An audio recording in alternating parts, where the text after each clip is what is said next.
Alô, som. Ei, som. Ei, som. Pessoal de casa, bom dia.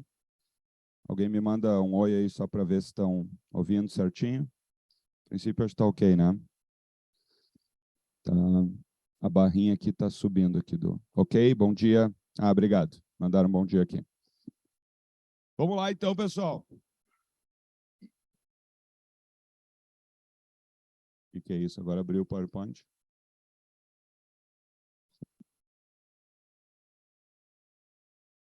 Tenta passar aí, vamos ver. Ah, tá bom. Só tem que ver agora se não vai sair da configuração as... Ó, esse que é o problema. Tá. Deixa eu ver. Passa aí, vamos ver. Tá. Tá. Fica nesse, melhor então. Só, ó, quando tiver um quadradinho ali, é uma setinha, tá, pessoal? Então, só isso aqui. Acho que eu mandei para vocês, né? Vocês já receberam esses slides, né? Sim, né? Fechou? Vamos lá, então, voltamos para nós. Aí, começamos. Pessoal, 2 períodos, então, né? O professor Fernando tinha um compromisso, tá? E a gente fez essa troca. Hoje são 2 períodos e aí na próxima semana 2 com o Fernando daí, tá? Então, vou seguir a minha matéria normal. Próxima semana ele adianta 2 períodos da matéria dele, tá? Tudo certinho, né? Vamos lá. Na última aula, pessoal, pelas minhas anotações, a gente revisou, a gente concluiu o Brasil Colônia, a gente chegou até a independência, né? Ali o Dom Pedro e tal, blá, blá, blá. E agora vamos falar de Brasil Império ou Brasil Monárquico. Sempre cai, no mínimo, uma questão, tá? Talvez 2, já chegou a cair 3, mas isso aqui era a prova com 25 questões, né? A prova com 15, vamos esperar uma questão, tá? Na última prova, ó, da URGS, caiu uma questão sobre escravidão no Brasil Império. Tá? Uma questão bem ampla e tal, sobre a questão da escravidão. O que acontece, sendo bem sincero com vocês? Deixa um leque muito amplo de questões para abordarem na próxima prova agora. Tá? Então, vamos revisar tudo aqui, o que é mais importante, né? Vocês podem observar que esse assunto é clássico, tá? Geralmente, o Brasil Império, eles cobram alguma coisa envolvendo escravidão, ó. Relações étnico-raciais, fim da escravidão e as consequências, né? Tráfico de escravos, abolição da escravidão, escravidão. Então, é um tema recorrente, importantíssimo, né? Que geralmente eles trabalham no Brasil Império. Por que no Brasil Império? Porque no Brasil Império a escravidão é um troço mais complexo do que no Brasil Colônia. Por quê? Porque no Brasil Império o movimento abolicionista já está a mil, né? Já está lutando pelo fim da escravidão e tal. Tu tem muita gente liberta na sociedade e tal. Então isso é importante a gente perceber, né? Então, na última caiu escravidão, daqui a pouco esse ano pode voltar ao assunto do abolicionismo e tal. Então vamos trabalhar todo o Brasil Império, mas focando nessa questão, né? Do fim da escravidão, da luta ali e tal. Lembrando, vamos começar pelo basicão aqui, ó, né? O que tem? Fala, qual é o problema? Porque pulou aqui 2021? O que está errado, Matheus? Fala. 17, 18, 19, 20, 21 não teve prova da URGS. Ah, essa é a tua dúvida. Tá. Foi por causa da pandemia, lembra? Por causa da pandemia. Com o que aconteceu? Não, não. Ah, entendi. Não, não. Isso aqui são as provas, tá? Pessoal, vamos lá. Olha só, Brasil Império, vocês têm que lembrar então, né? O basicão aqui, vamos começar pelo básico só se orientando, né? Porque assim, ó, quem fez a independência do Brasil? Dom Pedro mais as elites, lembram? Pedrão, lembram? Então lembrem disso, ó. O Pedrão faz a independência e se torna nosso imperador, Dom Pedro I. Então lembrem que nós temos o primeiro reinado, tá? Só para a gente lembrar o basicão, depois a gente aprofunda um por um aqui, ó. O primeiro reinado começou, então, em 1822, com a independência do Brasil. Foi aqui que a gente parou na última aula. E na última prova da URGS caíram 2 questões sobre isso. Né? Aí o Pedrão é um tosco, autoritário, vamos falar sobre isso agora, né? Ele vai brigar com todo mundo. Ah, ele queria ser um rei absolutista, as elites queriam que o Brasil fosse tipo Inglaterra, assim, né? E aí ele briga com todo mundo. Ele é praticamente mandado embora do Brasil, tá?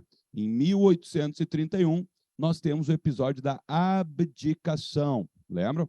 Ele toma tanta pressão, protesto em tudo que é lado, que ele assina um documento abdicando, abrindo mão do trono brasileiro, se manda, né, para Portugal e deixa o Pedrinho aqui com 5 aninhos de idade. Esse é o Pedrinho agora, né? E aí ele deixa o Pedrinho aqui com 5 aninhos, se manda para Portugal. E por isso nós entramos no período chamado de regencial, tá? Período regencial ou período da menoridade, quando nós teremos regentes governando o Brasil, né? Esse período é um período bem conturbado também, tá, gurizada? A gente vai focar o nosso estudo nas revoltas do período regencial, que é o que mais cai na URGS, né? Cabanagem, balaiada, sabinada, farroupilha, malês, né? É o que mais tem chance de cair.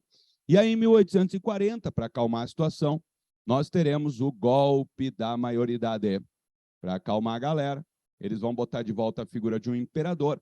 E aí, Dom Pedro II é aclamado rei do Brasil com 14 aninhos de idade, imagina só, né? Por isso eles chamam de golpe da maioridade, né? 14 aninhos, e aí ele vai governar o nosso país. É o governo mais longo da história do Brasil e é o que mais cai na URGS, o segundo reinado, governo de Dom Pedro II, né? É interessante observar se cair imagens na URGS, né? Que esse cara assumiu, ficou no Brasil com 5 aninhos, mas não podia governar, assumiu com 14 e vai ser expulso daqui já velho. Olha a imagem que vocês têm de Dom Pedro II, você lembra aquela... Ele era um pouquinho mais gordinho, assim, um barbão, né? Tinha um barbão branco, né? Então, respeitável, assim, né? Pô, ele governou o Brasil por 49 anos, imagina, gurizada, 49 anos governando o Brasil, tá? Então, ele envelheceu como imperador do nosso país, passou a vida aqui praticamente, né? Até que em 1889, nós temos um golpe, começamos bem, né? Um golpe militar, mandam ele embora, Marechal Deodoro da Fonseca, Marechal Floriano Peixoto, e proclamam a República no Brasil, né? Então, esse golpe, quando manda ele embora, depois que manda ele embora, ele dura poucos anos, tá? Ele vai para a Europa lá e tal, e acaba morrendo na França. O pai dele, o Pedrão ali, quando foi embora do Brasil, também foi para Portugal, poucos anos depois morreu. O Dom Pedro II aqui vai lá para a Europa e morre na França, poucos anos depois, tá? Então, esse aqui praticamente dedicou a vida aqui ao Brasil. É um governo tranquilo, a gente vai ver o segundo reinado, é um período tranquilo e tal. Por isso que até hoje tem monarquistas no Brasil, né? Por causa do Dom Pedro II, por causa do segundo reinado, que foi um período relativamente bom e tranquilo do nosso país, tá? Isso está claro para vocês, pessoal? Tranquilinho? A sequência dos períodos, beleza? Vamos aprofundar então. Davi, o que mais cai na URGS, então? Primeiro reinado raramente cai. Período regencial cai de vez em quando, tá? Segundo reinado é o que mais cai. É o que mais cai, não tem como negar, né? Se a gente olhar aqui, ó, 2017, tá? Caiu uma de regencial e uma sobre relações étnico-raciais, escravidão, que aí pega lá o segundo reinado. 2018, café, segundo reinado, abordando escravidão e fim da escravidão, segundo reinado, basicamente, né? 2019, Revolução Praieira, segundo reinado. Tráfico de escravos, pega todo o período, mas Guerra do Paraguai, segundo reinado, né? Abolição, segundo reinado, é o que mais cai, tá? Mas vamos lá. Começando, então, passo para mim aí. Começando pelo primeiro reinado, governo de Dom Pedro I, tá? Pessoal, o Pedrão, como eu estava falando para vocês, então, que ficou aqui no Brasil, né, em nome do Dom João, acabou fazendo a independência do Brasil junto com as elites, né? Só que aí já começa a treta. Por quê? Porque a elite brasileira, qual era o projeto dele? Queriam que o Brasil fosse tipo Inglaterra, tá? Queriam que o Dom Pedro tivesse seus poderes limitados pelo Congresso, pelo Parlamento. Ele quer isso? Não. Ele quer ser um rei absolutista, tá? Então, desde o início do primeiro reinado, nós já começamos a ter problemas. Por exemplo, um detalhezinho que eu não botei aqui. Ele mandou dissolver a Assembleia Constituinte. Lembra desse detalhezinho? Ah, chamou o pessoal, chamou eleições para aparecer. Não, não, os brasileiros vão fazer a Constituição e tal. E aí estavam fazendo uma Constituição, o chamado mandioqueiro, lembra? Tinha que ter um mínimo de mandioca plantado, ser um latifundiário, por isso eles vão chamar Constituição da Mandioca, né? Os caras estavam fazendo uma Constituição que ia tirar os poderes dele, que ia ser o Brasil ia ser uma monarquia parlamentar, digamos. Primeira coisa que ele fez aqui no início do governo, mandou dissolver a Assembleia Constituinte. Tá? Aqui já começou a briga dele com as elites do Brasil. A dissolução da Assembleia Constituinte. Mandou fechar a Assembleia Constituinte. Pegou aquela Constituição que estava pronta já, praticamente, chamou 10 amiguinhos dele, especialista em direito, e disse, meu, mexe nisso aí e faz uma Constituição decente. Decente quer dizer poder na mão dele. Né? E aí os caras mexeram, apresentaram para ele um novo projeto de Constituição, ele leu e agora ficou bom. Assinou e passou a ser a nova Constituição do Brasil. Portanto, essa Constituição ela foi feita de forma democrática? Não. Ela foi, qual é a palavrinha mágica? Outorgada. Então, lembrem disso. Outorgada quer dizer imposta. Ela foi imposta. É o contrário de promulgada, lembra? Tá? Quando é feita de forma democrática, a nossa atual, por exemplo, é promulgada. Quando é imposta, a gente chama de outorgada. Tá? Então, ele impôs uma Constituição, só isso já começa as tretas aqui com a elite. A elite fica de cara com ele. Ele tinha prometido que a gente ia governar junto, agora ele está sendo um autoritário e tal. Já começam as revoltas contra ele. Por exemplo, essa Confederação do Equador aqui. Essa Confederação do Equador foi uma revolta que estourou no Nordeste contra o autoritarismo do Dom Pedro. Tá? Quando ele fecha a Constituinte e impõe essa Constituição, o pessoal do Nordeste, você sabe que o Nordeste é faca na bota e não gosta de governos autoritários, né? O Nordeste se levanta em armas contra o Dom Pedro. Isso foi a Confederação do Equador. Tá? Vamos botar aqui, ó. Foi uma revolta das províncias ou estados, né, do Nordeste contra o autoritarismo do Dom Pedro. Fechou a Constituinte, impôs uma Constituição, eles se levantam contra o autoritarismo de Dom Pedro I. O que ele fez, pessoal? Ok, eu vou deixar de ser um autoritário, vou atender às reivindicações deles, ou mandou bater geral? Bom dia, querido. O que tu acha? Dom Pedro I, sacaneei. Dom Pedro I mandou bater no pessoal do Nordeste ou ele atendeu às reivindicações deles? Dom Pedro I. Mandou bater, perfeito. Chegamos bem. Tadinho, nem acordou direito, né? Tá? Já sacaneei. Bom dia. Olha só. Pessoal, então, Cunha, mandou bater, repressão violentíssima. Né? Dom Pedro I era um tosco autoritário, sempre lembrem disso. Né? Então, repressão violenta no Nordeste e impôs uma Constituição. Começamos bem, né? Então, tranquilo até aqui? Ok? Ó. E aí essa Constituição, pessoal, se liguem, essa Constituição cai, e faz um tempo que não aparece na URGS, tá? Aliás, essa prova de 15 questões, pode aparecer uma questão assim sobre as constituições do Brasil, entenderam? Aí pode pegar várias importantes, né? Essa é só a primeira, lembra? Mandei para vocês o resuminho já das constituições faz tempo, né? Dá uma olhadinha, vale a pena. Ó, essa aqui é a primeira Constituição do Brasil. Ela é chamada de Constituição da Mandioca, porque a base dela foi feita pelos mandioqueiros ali e tal, ou é chamada de outorgada, porque ela foi imposta, então, pelo Dom Pedro. Características mais importantes. Primeiro, poder moderador. Lembra qual é a ideia do poder moderador? Tinha um cara chamado Montesquieu, né, que acho que o Fernando deve se emocionar falando dele, né, porque o Fernando está fazendo direito e tal, ele adora essas coisas. Enfim, deve se emocionar, né, falando disso. Né? Então, qual é a ideia do Montesquieu? Lembram? Os três poderes, né? Os três poderes. Legislativo, não é Exército, Marinha e Aeronáutica, antes que o engraçadinho, né? Por favor. Legislativo, Executivo, Judiciário, lembra? Né? Só que o Dom Pedro não gostou disso. E aí ele fez o quê? Criaram o poder moderador, que é o quarto poder. Pessoal, como é que funcionaria? Ó, tem os três poderes aqui, acima deles tem o poder moderador, que pertence ao rei, e se ele tiver uma briga com qualquer um dos poderes, ele pode usar o poder moderador e fechar o Congresso ou demitir juízes. Hoje tem gente que gostaria de ter esse poder, não é? Imagina poder demitir o Xandão. Né? Então, não, é o sonho de alguns, vai dizer. Né? Então, a URGS pode dar uma letrinha nisso, tá, pessoal? Vocês sabem que a URGS é... Bom dia, tudo bem? Vocês sabem que a URGS é esquerdista, doutrinadora safada. Né? Os professores da URGS ali. Eles podem dar uma letrinha, fazer uma questão sobre isso e tal. Claro, bem sutil, obviamente. Né? Mas eles podem falar. os três poderes, o poder moderador, autoritarismo e tal. Eles podem largar uma letrinha assim, o poder moderador era o exército. Que hoje tem gente com esse papinho, né? Ridículo, não tem nada a ver. Né? Mas eles podem, nada a ver. O poder moderador era o Dom Pedro, pertence ao rei, e ele podia intervir no legislativo e podia intervir no judiciário. Na verdade, ele é o executivo, vocês entenderam a jogada? Ele é o executivo.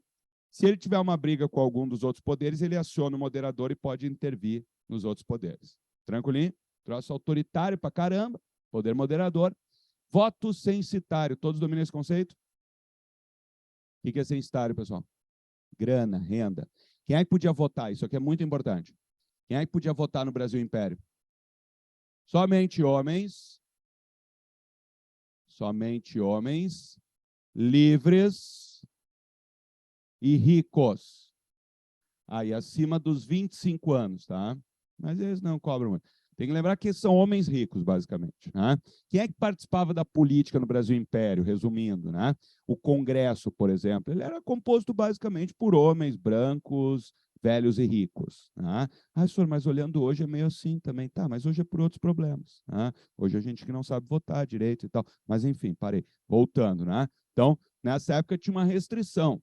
Somente homens muito ricos, acima dos 25, podiam participar da política. Tá? E o padroado, alguém lembra o que era? Isso aqui é difícil. O que era o padroado? União, igreja mais Estado, lembra? Não tinha esse papinho de Estado laico que os esquerdistas querem impor hoje em dia. Tá? Então, união, igreja mais Estado. Tá? O que acontecia? A Igreja Católica era a religião oficial do Brasil. Isso está escrito na Constituição do Brasil Império. O Brasil é um país católico. Tá? As outras religiões, tomem cuidado, tá? As outras religiões eram permitidas até, mas somente o culto doméstico, entendeu? Tipo assim, quer ser de outra religião? Ok, mas está proibido construir templo religioso e está proibido fazer cultos a céu aberto. Então, tipo, quer ter tua religião dentro da tua casa. Senhor, que absurdo? Também acho, um absurdo. Mas é um avanço em relação ao Brasil colônia. Lembra que no Brasil colônia, se tu não fosse católico, tu era mandado para Portugal para conversar com a Inquisição. Né? Então, agora, pode ter a tua religião dentro da tua casa ali. Tá? Então, uma Constituição autoritária, centraliza o poder na mão do Dom Pedro, outorgada e tal. Estoura a revolta no Nordeste, ele senta a porrada no pessoal do Nordeste. Observe que tudo que eu vou falar agora sobre o governo dele queima o filme dele. Primeiro, brigou com as elites aqui.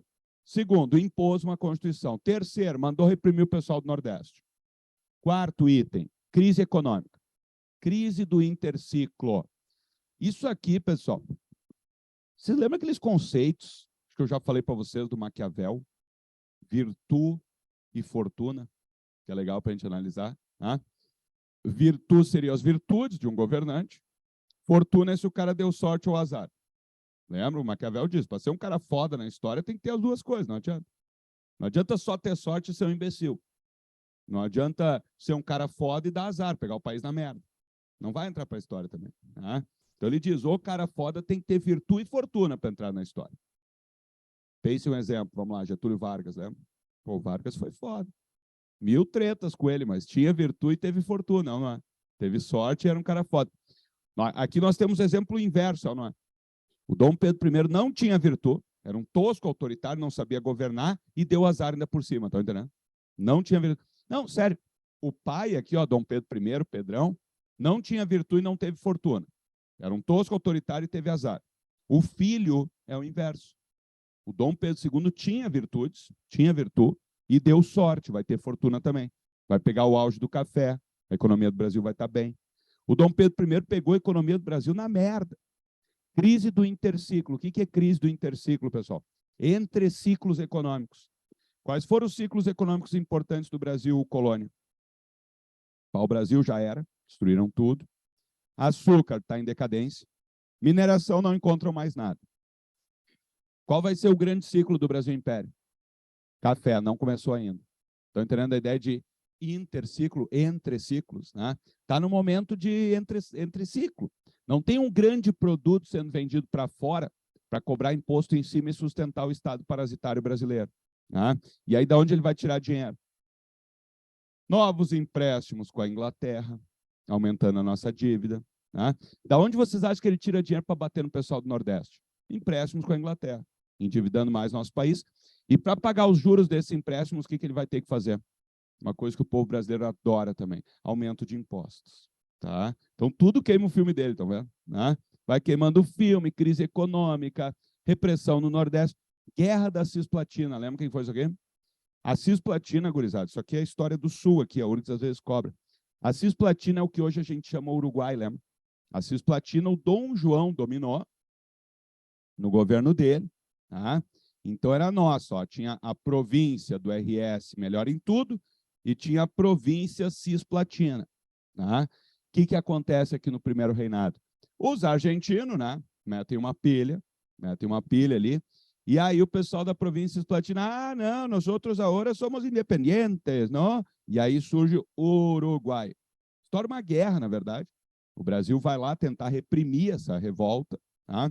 A Argentina vai lá, então estoura uma guerra Brasil e Argentina. A Inglaterra vai intervir nessa jogada aí. A Inglaterra vai intervir, vai fazer com que Brasil e Argentina assinem um acordo de paz, reconhecendo a independência do Uruguai. Foi aqui que surgiu o Uruguai. O Uruguai se tornou independente do Brasil, tá? Uma guerra entre Brasil e Argentina para ver quem ia dominar essa região. Titio da Inglaterra se mete e diz, não, o Uruguai vai ser independente. E assim surgiu o grandioso Uruguai. Tá?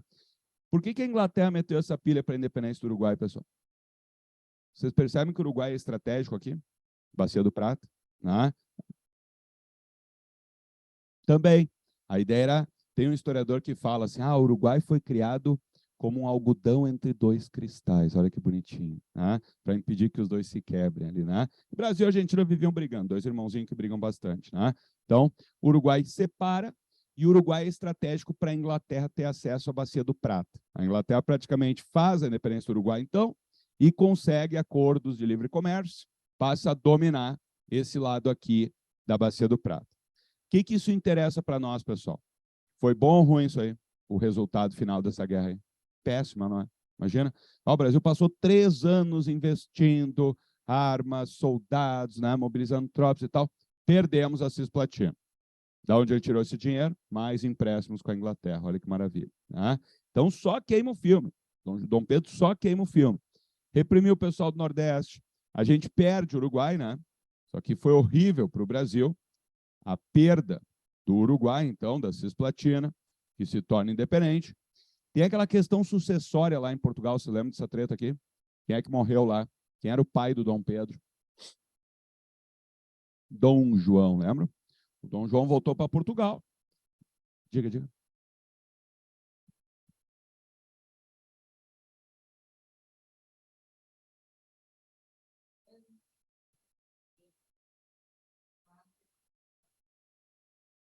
Tá, calma lá.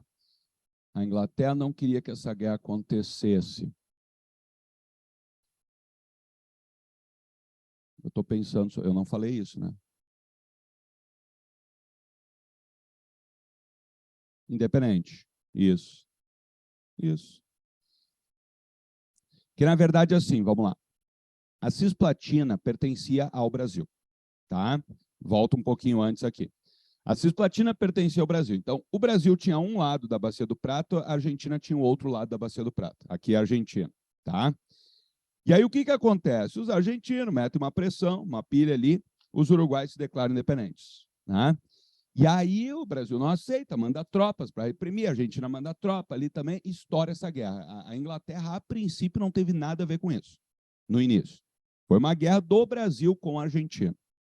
Quando começa essa guerra, aí que a Inglaterra vai prestar atenção no negócio e começar a pensar, o que a gente faz? Tá entendendo? Imagina, tá o tio da Inglaterra, tá as duas criancinhas brigando. Aí o tio vai, agora. E aí essa guerra, na verdade, ela começou a prejudicar os negócios da Inglaterra na região.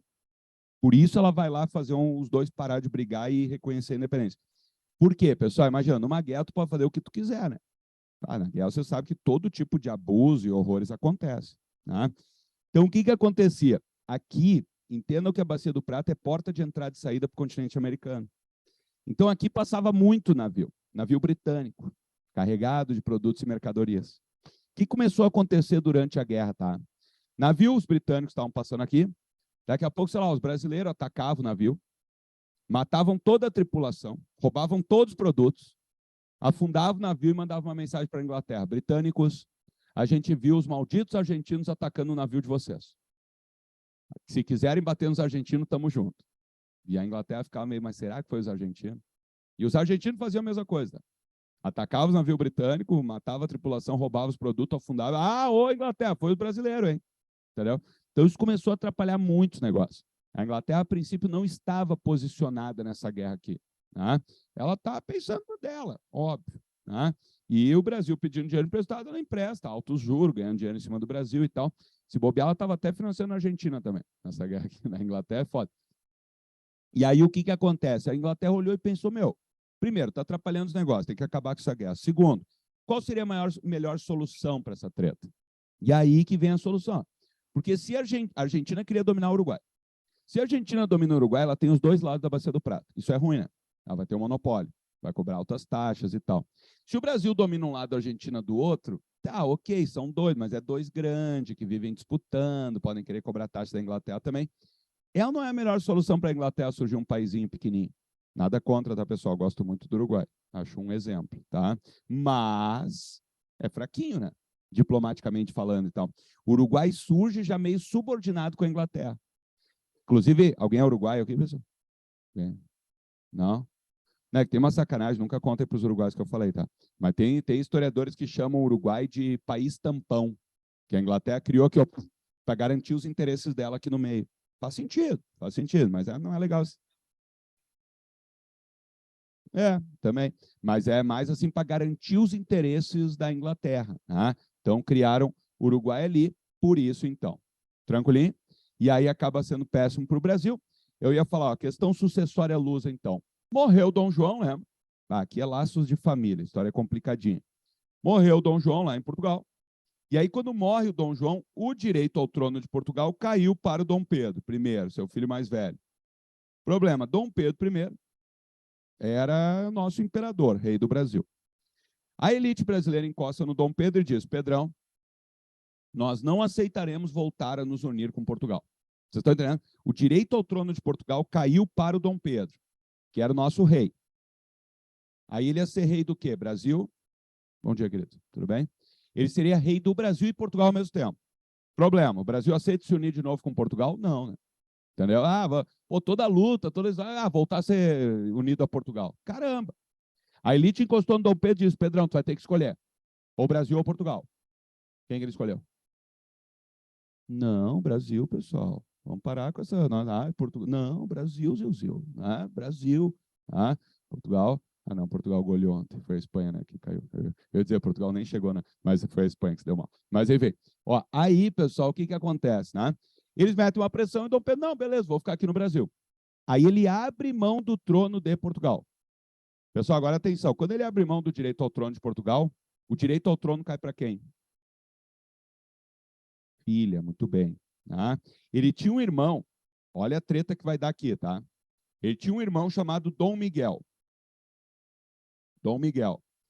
Mas, quando ele abre mão do trono, pessoal, não vai para o irmão, estão ligados? Dinastia vai sempre para o filho, desce para baixo, né? Por isso o irmão sempre se ferra, o irmão mais novo, né? Que nem o Harry lá na Inglaterra. O Harry nunca vai ser nada. Por isso que ele chutou o balde e saiu fora. Né?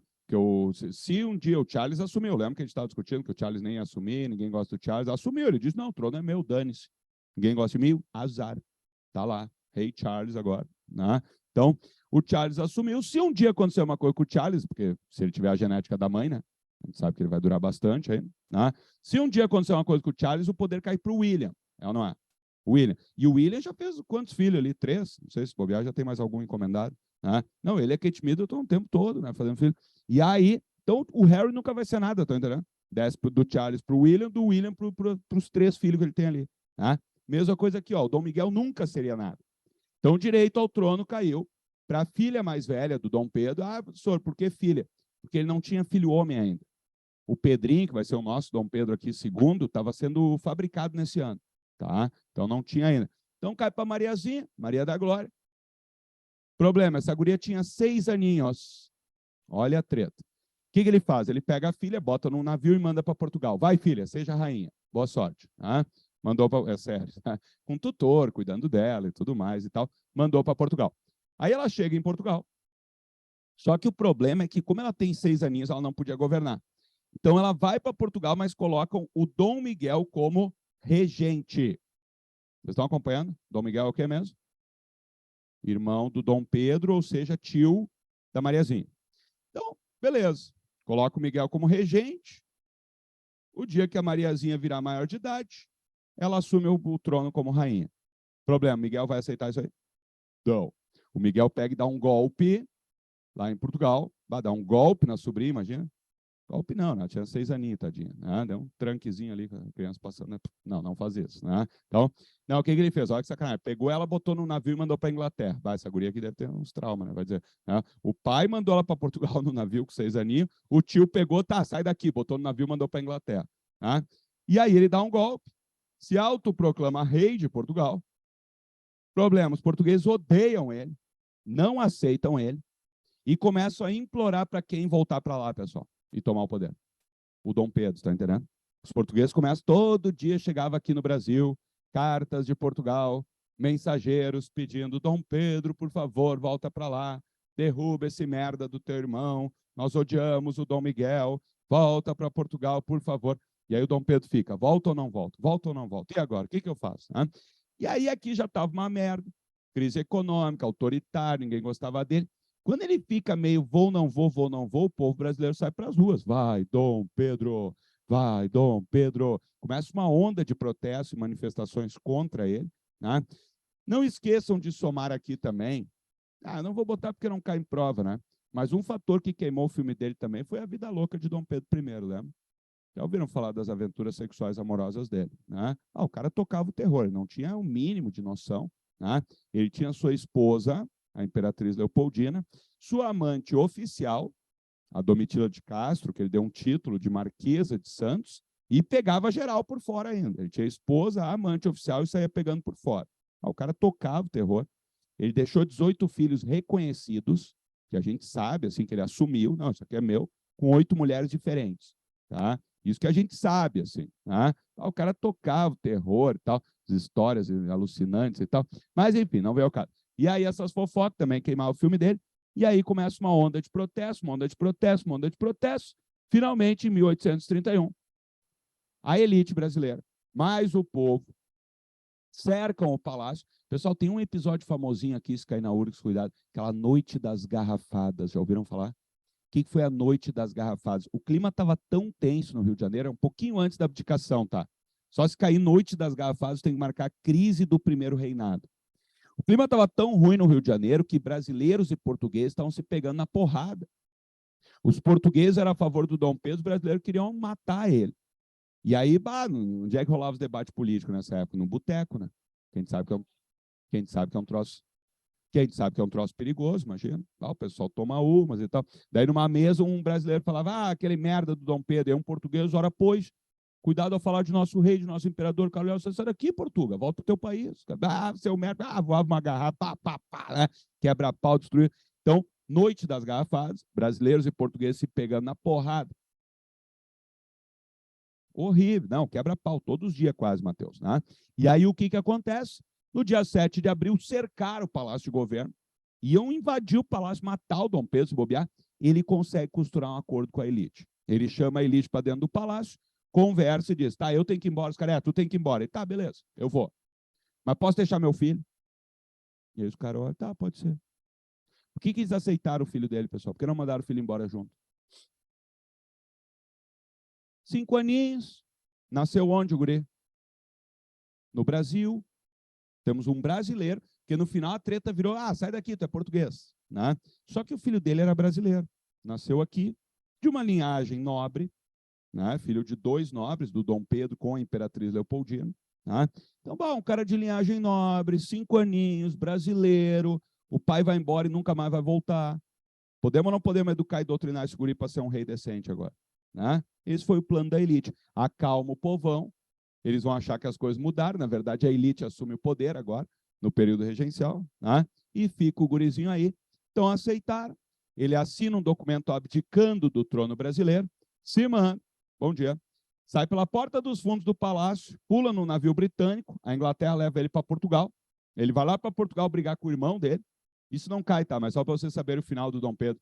Ele foi para Portugal, brigou com o irmão, deu um pau no irmão mais novo aqui, tomou o poder, e aí é louco, né? Porque no Brasil ele é considerado um autoritário tosco, né? Aqui no Brasil, foi mandado embora, tá?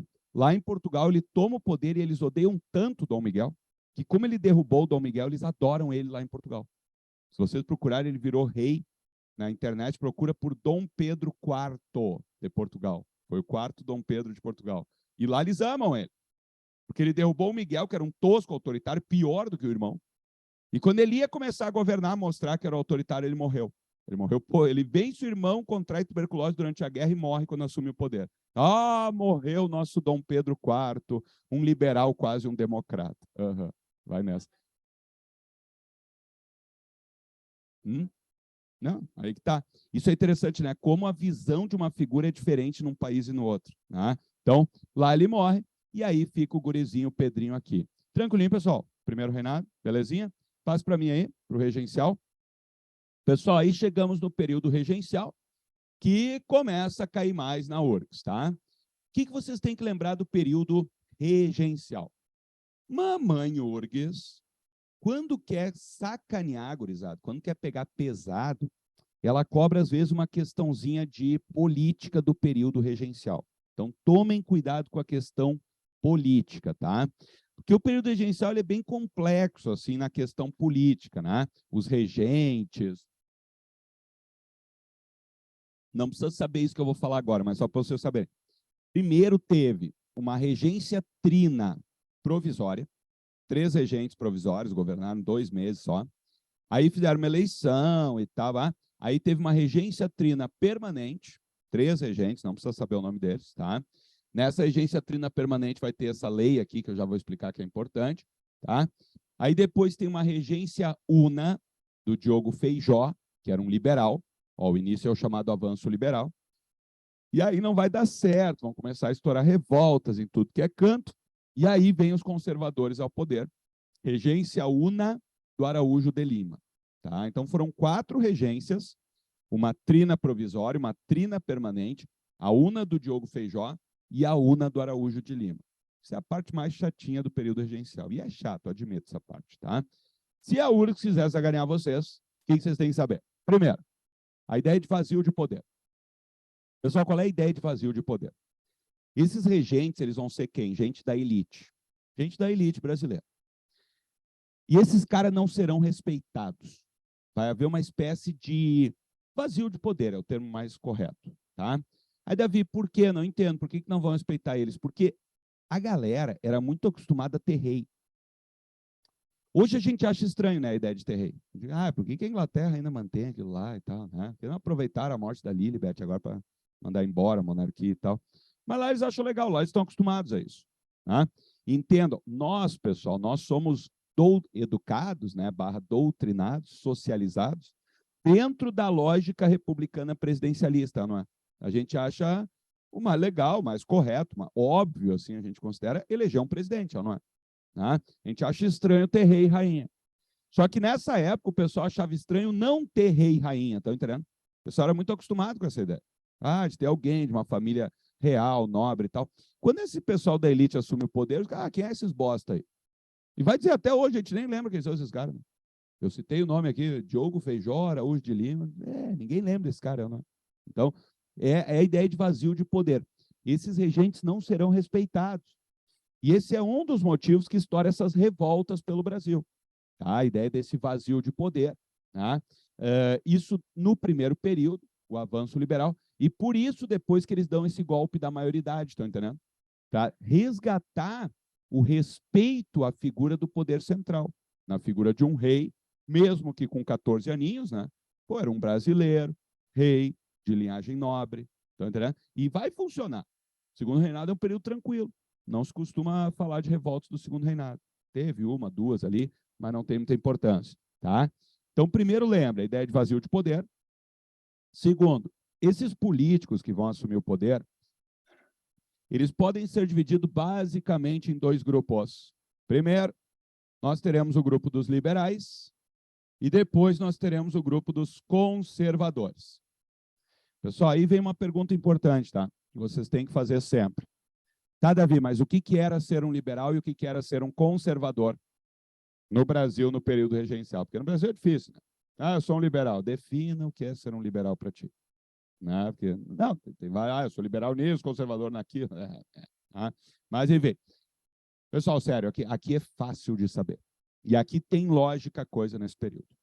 Ó, eu vou te dar a barbada e tu pensa se tem ou não tem uma lógica aí. Tem um grupo que defendia mais centralização do poder. Tem outro grupo que defendia mais autonomia para as províncias. Agora pense, vamos lá. Mais centralização do poder. O que tu marcaria numa prova? Liberal ou conservador? Centralização do poder. Conservador, faz sentido, não é? Então, lembrem disso, tá, pessoal? Só isso já pode te ajudar numa questão. O liberal defendia mais autonomia para as províncias. Ou seja, descentralizar o poder. Mais autonomia para as províncias, que hoje a gente chama estados, né? O conservador defendia centralização. Essa é a grande diferença entre eles e faz sentido, é barbada de lembrar. Centralização, conservador. Liberal, descentralização. Mais autonomia para as províncias. E aí, no governo dos liberais, ó, nessa primeira fase aqui, as 3 primeiras regências são liberais, tá? A regência Trina e a regência Una do Diogo Feijó. Só a última lá do Araújo de Lima, que é conservador. Mas o que eles vão fazer? Eles vão fazer leis importantes, dando mais autonomia para as províncias. E aí, isso aqui é uma coisa que já caiu na URGS, tá, pessoal? Estou alertando vocês, se a URGS quiser fazer uma questão sacana. O ato adicional à Constituição de 1834. Deixa eu até acrescentar uma outra coisinha que caiu na URGS uma vez também.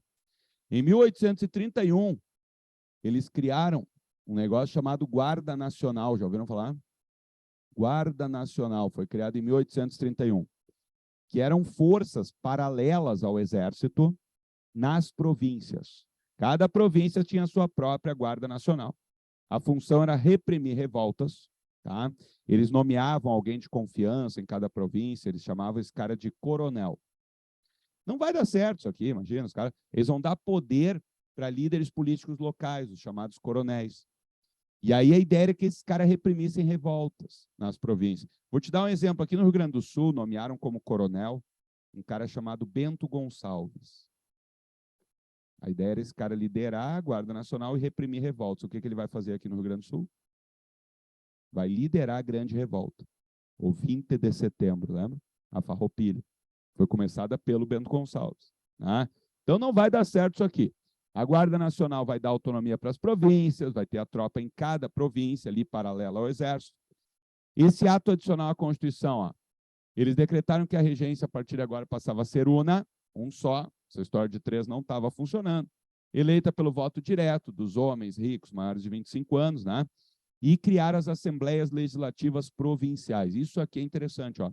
Cada província tinha sua própria assembleia legislativa agora. Você sabe o que é uma assembleia legislativa? Que vai fazer as leis provinciais. Hoje a gente chama Assembleia Legislativa do Estado do Rio Grande do Sul. Alguém sabe onde fica? Praça da Matriz, lá no centro. Estão ligados? Tem Teatro São Pedro, Catedral, Assembleia Legislativa. Né? Então, ali também vai fugir do controle, porque nesses debates aqui, ó, que vão surgir as ideias, radicais e tal. Foi lá na Assembleia Legislativa que começou a Farroupilha, sabiam? Ali na Praça da Matriz. Os Farroupilha, os republicanos radical, estavam discutindo com o governo disse, vão a merda, não vamos mudar as taxas do charque. Os caras saíram da Assembleia, montaram nos cavalos, estava ali na Praça da Matriz, sabe que a Praça da Matriz era estacionamento, né? Estacionamento de cavalo. Que cidade tem praça na frente dos lugares importantes? Para estacionar os cavalos, pessoal. Né? Então, eles saíram dali, montaram nos cavalos, foram até o rio Ipiranga, que tinha ali, hoje é um esgotão a céu aberto, né? Avenida Ipiranga ali, né? Com a Zenha, sabe? Tinha uma ponte ali chamada Ponte da Zenha, sabiam disso? E ali começou a Farroupilha. Os caras vieram do Pampa, se juntaram ali. Imagina, o rio Ipiranga era o fim de Porto Alegre, sabiam? Era o limite de Porto Alegre ali, naquela época. Porto Alegre era só até a Ipiranga ali. Né? E aí os caras vieram do Pampa trazendo armas, se encontraram com eles na Ponte da Zenha, que passava por cima do Rio Ipiranga, que era a entrada para Porto Alegre, tomaram Porto Alegre. Foi o 20 de setembro, o precursor, estão entendendo? Né? Então, começou a Farroupilha. Mas, enfim, então, esse avanço liberal ele vai fugir do controle, depois vem os conservadores, vão tentar centralizar o poder, reprimir as revoltas, não vai dar certo também, o governo dos conservadores, e aí o Brasil está mergulhado no caos, por isso, em 1840, aquele golpe da maioridade. Eles vão botar o Pedrinho para ver se acalmava as revoltas, que o troço estava fugindo do controle, então. Tranquilinho até aqui? Ok? Pessoal, isso aqui não cai, tá? Mas é o início do café aqui. Vamos falar de café mais no segundo reinado, que é o auge. Aqui começa o café. O Brasil começa a sair da crise ali, né? O que mais cai na URGS? Chega, ó, agora entramos no filezinho para a URGS. Revoltas regenciais e segundo reinado. É o que mais cai na URGS, tá? Pessoal, revoltas regenciais. Se cair na URGS, vamos lá. Tem uma que é a diferentona, né? Que é o levante dos malês. Lembra isso aqui na Bahia, Salvador? Ah, Davi, como é que eu vou lembrar? Malês vem da palavra muslim. Muslim é a palavra original que a gente traduz como muçulmano. Muslim, muçulmano, malê, mouros. Tá? Então, os malês eram africanos, adeptos da religião islâmica, que foram capturados na África, escravizados e trazidos para Salvador, na Bahia. Então, os caras eram os líderes, eram os caras foda. Viviam em liberdade, foram capturados, escravizados, trazidos para Salvador, na Bahia, e estavam organizando um grande levante anti-escravista, inspirados no modelo do Haiti, né? Pegar em armas, tomar o poder, matar, expulsar os brancos opressores. Né? Então, seria um grande levante anti-escravista, que aconteceria na Bahia, em 1835. O governo descobriu antes e reprimiu violentamente. Tá? Não chegou a acontecer. Mas é só lembrar isso, tá? Malês muçulmanos, e isso aqui é diferente das outras. As outras serão revoltas contra os regentes. Não, essa aqui era uma revolta contra a escravidão. Queriam acabar com a escravidão, né? Matar, expulsar os brancos opressores e tal. Acabaram descobrindo antes e reprimiram violentamente. Ok? Então essa é a diferentona. As outras, então, Cabanagem, Balaiada, Sabinada e Farroupilha, são revoltas clássicas contra o poder dos regentes. Tá? Quando cai essas aqui, pessoal, Farroupilha tem um slide só para ela, tá? Porque tu vai fazer URGS, né? RS melhor em tudo. A gente tem que aprofundar um pouquinho a história do Rio Grande do Sul agora, tá? Mas assim, ó, essas aqui, se caírem na URGS, e já caiu, 2015, tá? Se cair na URGS, isso aqui, é assim, ó, número 1, Cabanagem, número 2, Balaiada, número 3, Sabinada, número 4, Farroupilha, relaciona as colunas. Barbada. Porque eles não podem pegar muito pesado, tá entendendo? E tu tem que saber se é elite ou povão, tá? Saber em qual província cada uma aconteceu. Barbada. Ah, senhor, como é que eu vou lembrar? Barbadinha, vamos lá. Olha só. Cabanagem. Se cair Cabanagem, como é que tu vai lembrar? Elite ou povão? Por que Cabanagem? Os cabanos. Revolta dos cabanos. Quem eram os cabanos? Pessoas que viviam em cabaninhas miseráveis na beira do rio, no Pará. Elite ou povão? Povão. Lembra das cabaninhas? Tá? Ah, os caras que viviam em cabaninhas e tal. E aí, pá, movimento extremamente popular. Tem que lembrar que aconteceu no Pará. Eu já vou lembrar um macete aqui, acho que eu já ensinei. Já? Tá. Tem um macete bom aqui. E ele é principalmente para URGS. Eu nem não costuma cobrar isso, mas agora é o momento desse macete brilhar. Tá? Quando caiu na URGS 2015, só com o macete resolvia a questão. Tá? Mas, ó, Cabanagem, tem que lembrar que foi no Pará, movimento popular, chegaram a proclamar a República do Pará, foram violentamente reprimidos. E fala em 30 mil mortos para reprimir esse movimento aqui. Troço horrível, tá? No Maranhão, história balaiada. Balaiada, pessoal. O que vocês acham? Elite ou povão? Povão. Como é que tu vai lembrar disso? O que é um balaio, companheiro? Isso. E, pô, aqui, pessoal, esse Brasil, eu adoro particularmente comprar coisas nos balaião. Você não usa, comprar umas coisas no balaião. No Centrão tem umas lojas. Aqui nesse Brasil tem umas lojas boas de comprar coisa, né? Os balaião, esse cestão que tem, né? Ah, aquelas pilhas de roupa de criança agora, coisa mais boa comprar nessas lojas, né? Então, porque roupa de criança não adianta comprar, eu vou gastar uma fortuna e tal. Eu compro para o meu filho, dá uma estação, na outra não cabe mais. O bichinho cresce, que é uma loucura, né? Então, comprar no balaião, aqueles balaião cheio de pilha de roupa, baratinho ali, né? Sei lá, 5 cueca, R$ 10, né? Então, tu compra ali. Então, por que balaiada? Porque tá, qualidade, né? Mas barato, é barato. E aí, pessoal, por que balaiada? O líder do movimento era conhecido como o balaio. Profissão dele, produzir balaio para a galera. O líder do movimento era o balaio, imagina. Né? Então, um movimento extremamente popular. Esse não chega a proclamar república, tá? Eram mais questões assim, acabar com a escravidão, terra para os sem terra, né? Fim da escravidão indígena também e tal. Então, reivindicações populares violentamente reprimidos também. Quem foi o cara que foi lá reprimir essa revolta, você sabe? Luiz Alves de Lima e Silva, conhecido como o Pacificador. Lembra? Ele tomou uma, ele tomou uma cidade chamada Caxias, segunda cidade mais importante do Maranhão. E aí ele ganhou o título Barão de Caxias. Depois ele vai acabar com a Farroupilha, depois ele vai liderar o Brasil na Guerra do Paraguai, e aí vai ganhar o título de Duque de Caxias, o patrono do Exército Brasileiro. Tá? O pacificador. Tinha uma revolta, mandavam ele.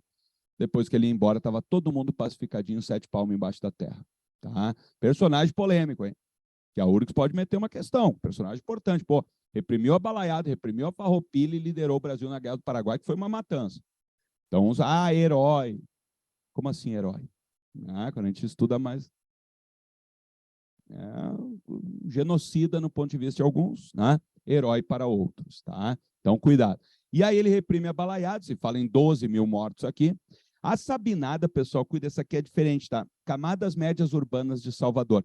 Se na prova tu tiver que escolher entre elite ou povão, tu marca elite, é mais elite, tá? Mas é mais assim uma... Porque o Francisco Sabino, ele era médico e jornalista.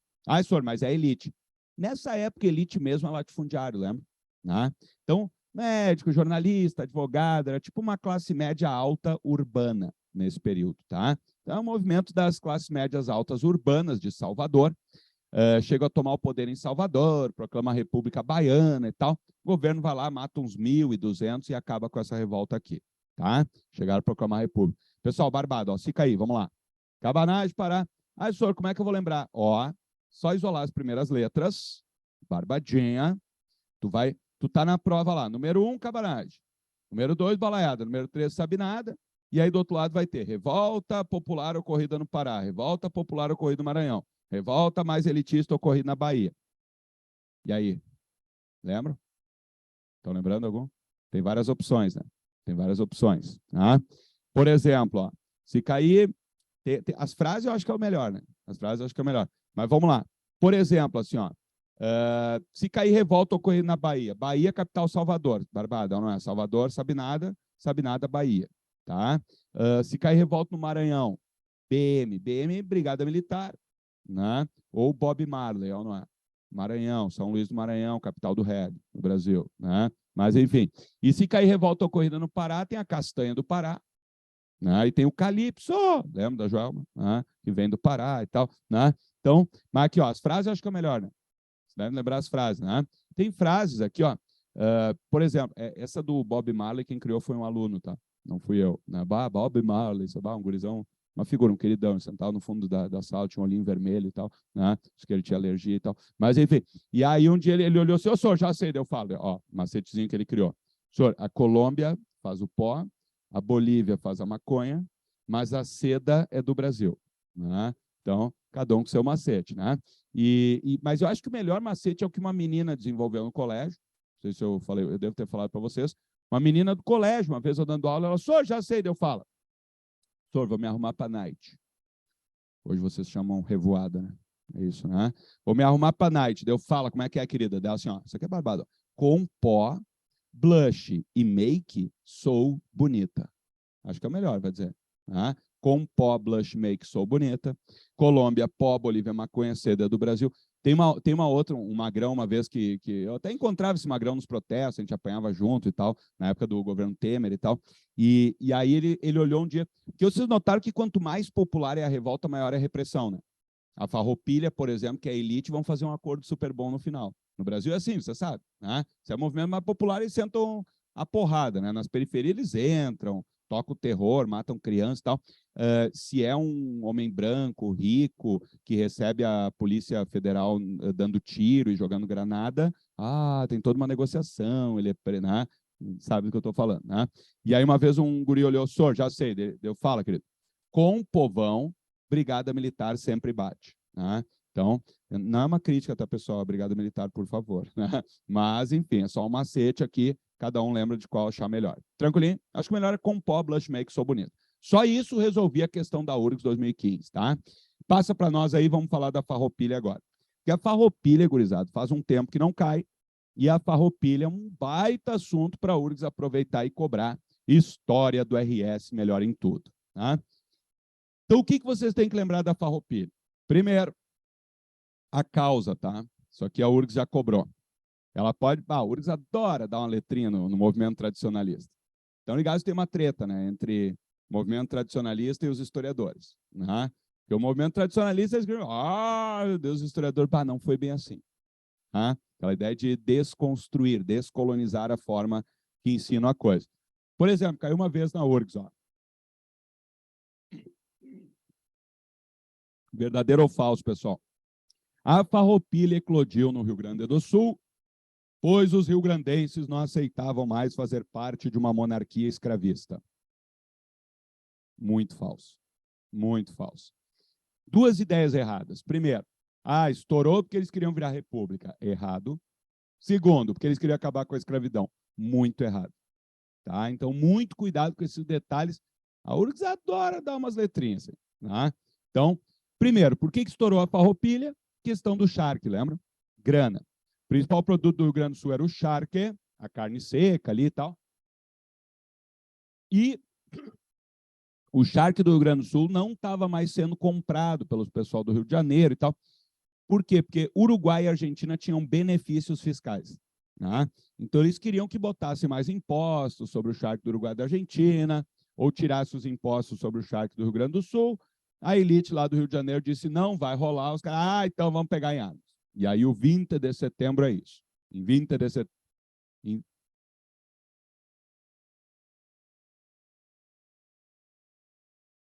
Se eles o quê?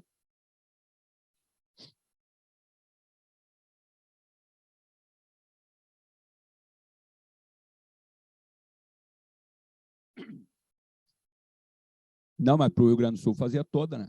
Porque quem é que... entendi. Não, por isso que eles se revoltaram. Porque o pessoal de São Paulo e Rio disseram, dane-se. Qual é a diferença de comprar carne do Uruguai, da Argentina ou do Rio Grande do Sul? Para nós não faz diferença. E aí os caras, mas vocês estão ferrando com a nossa economia. Eles, não é problema nosso. E aí, então vamos ver, pegarem armas, tá? Então é por isso. Para a elite do Rio de Janeiro, São Paulo, Minas ali, imagina, pessoal, tanto faz. Eles queriam comprar o charque mais barato, não é? E o do Uruguai e da Argentina estava mais barato. E não tinha impostos daí, né? E aí os rio-grandenses, pegam em armas e tal. Então começou por uma questão de grana, tá? A questão do charque. Então, cuide.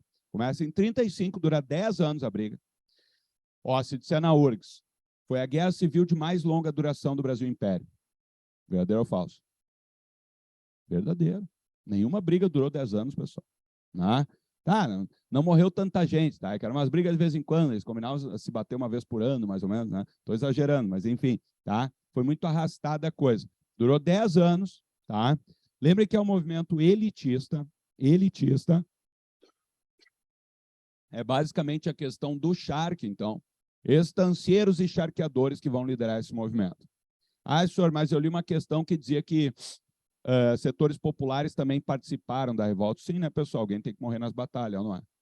Então, eles vão botar o povão a lutar, vão botar os negros a lutarem, prometendo a eles a liberdade no final da briga. Né? Isso não é ser abolicionista, entende? Eles não deram opção. Eles botavam os caras dentro do exército e, para motivar eles, diziam, se a gente ganhar e tu sobreviver, tu vai ser livre no final.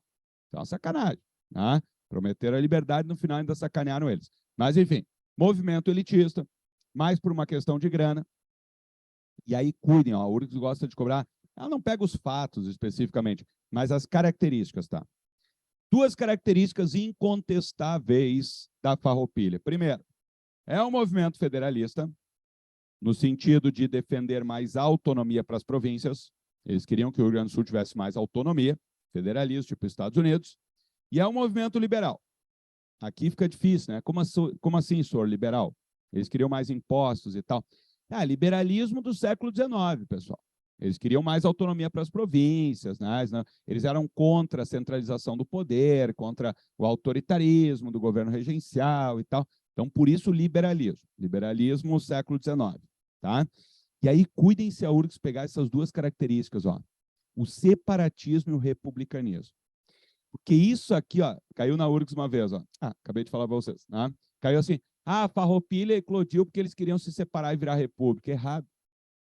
Quando começa, ó, uma vez assim, ó, caiu uma... A URGS às vezes pega pesado, hein? Se prepare. Uma vez caiu uma que dizia assim, ó, verdadeiro ou falso?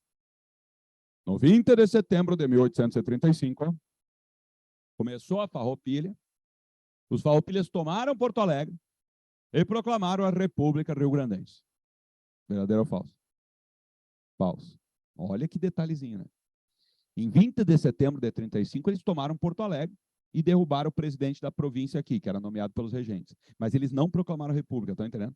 Era só questão do charque no início. Como o governo central não levou eles muito a sério, no 11 de setembro de 1836, ó, um ano depois que já tinha começado a briga, aí sim eles chutaram o balde e disseram, não vão mexer nos impostos, então nós vamos virar uma república separada. E aí que vira a República Rio-Grandense. Estão entendendo? Então, cuidem. Se disser que no início era o movimento republicano, está errado. Se disser que durante a revolta eles optaram pela separação e pela república, aí está correto. Estão entendendo? Mas foi mais uma estratégia, radicalização, para ver se o governo levava eles a sério, então. Tá? No final acabaram levando, porque, 10 anos de briga, tá? E aí, quando o governo tentou negociar, os caras, República Rio-Grandense, o Sul é meu país, blá, blá, blá. E aí o governo mandou quem para cá em 1843? O pacificador. Tá? E aí, quando o governo manda para cá o Caxias vai dar uma surra nos Farroupilha, desculpa, tá, pessoal? Eu sei que o pessoal fica magoado de ouvir isso às vezes, tá? Mas eles foram derrotados militarmente em várias batalhas, e o Caxias ainda veio para cá não só derrotou os caras, como veio com... Ele podia negociar e fazer um acordo muito bom. Porque daí nós já estamos, ó, a partir de 40, olha até quando foi a Farroupilha, 45.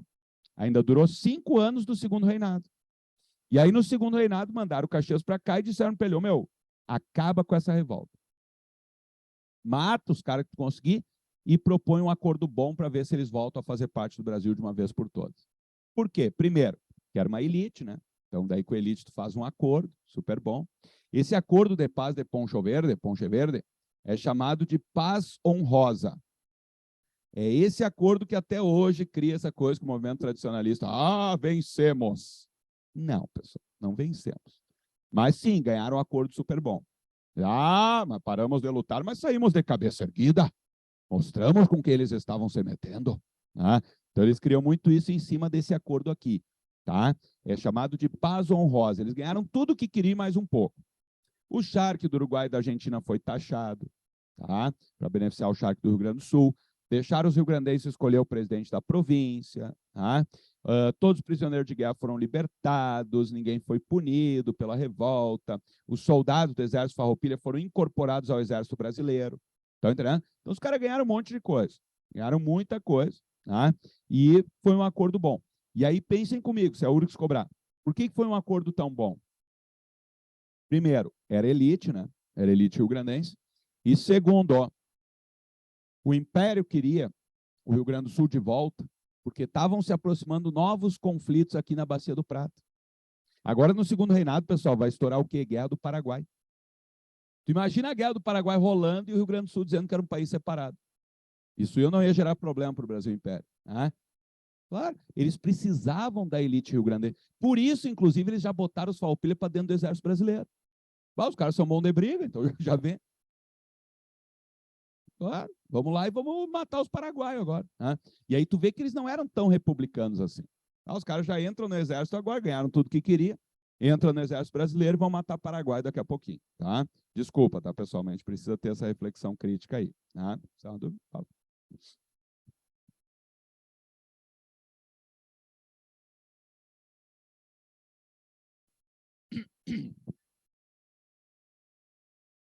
Imagine assim, essas revoltas aqui, A Sabinada, por exemplo, proclamou a República Baiana. A Cabanagem, República do Pará. Essa aqui, a República do Rio Grandense.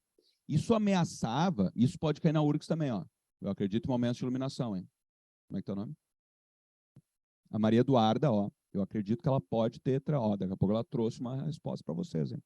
Qual é o bombom que tu gosta, se tu der uma questão para eles? Qualquer um, sonho de val, soro branco, tá de boa? Tá, pessoal? Ó, olha o que eu vou dizer agora, que a pergunta da Maria Eduarda é boa. Por quê? Por que essa necessidade, né, de encerrar o troço? Porque essas revoltas, pessoal, entendam, elas estavam ou não estavam ameaçando a unidade territorial do Brasil? Estavam ameaçando, né? Então, a unidade territorial que foi conquistada com a independência do Brasil, hoje a gente olha o Brasil e, esse é o Brasil. Na época não tinha como saber se ele continuaria desse tamanho. Os países vão mudando. A América Espanhola não se fragmentou em vários, né? Então, esse era o medo, da fragmentação. E aí essa elite rio-grandense, não, agora a gente é uma república, agora a gente é uma república. Vamos dar um jeito de encerrar isso aí. Só faltava os gaúchos aqui voltar, né, para fazer parte do Brasil. E aí ofereceram, e já estava rolando umas tretas aqui no sul. Estava emergindo ali o Solano Lopes, no Paraguai, entendeu? Então o governo central percebia que ia dar uns conflitos aqui no sul. E aí tu imagina, quem que eles precisam aqui no sul? Os rio-grandenses. E, aliás, esse era um dos motivos, pessoal, da farroupilha também, sabiam? Os rio-grandenses se sentiam desfavorecidos no Brasil. Pô, toda a briga que tinha aqui, quem tu acha que lutou na Guerra da Cisplatina? Os gaúchos. Né? Então, toda a briga que tinha aqui no Sul, eles pediam para a gente lutar pelo Brasil. E aí, na hora de nos ajudar na questão do charque, eles nos mandaram a merda, tia. Qual é que é? Né? Então, esse é um dos motivos. E por isso eles oferecem um acordo tão bom para restaurar, digamos, a paz e a harmonia na província do Rio Grande.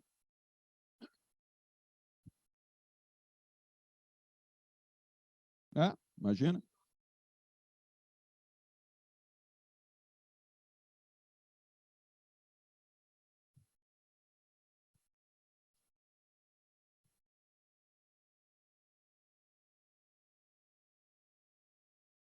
Havia, inclusive, contatos entre essa elite dos farroupilhas e a elite do Uruguai e da Argentina.